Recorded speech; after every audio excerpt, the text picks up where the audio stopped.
O kaya mga brad, oh. Poporma na si paring Buknoy. Ihahabol sa buhos.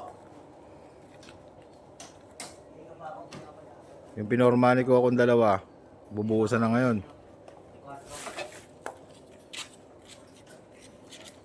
Ito yung pinormani ko ako, yung tatlo.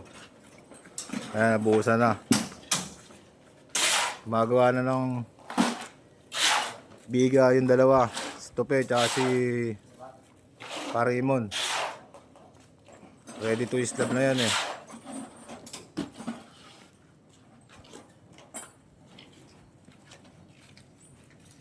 Pa-deliver na rin ako ng mga coco lumber natin. 2x3x12 yan. Para walang sayang. Saka yung pinolik natin. Tara, baka mahulog ka. Ano ba?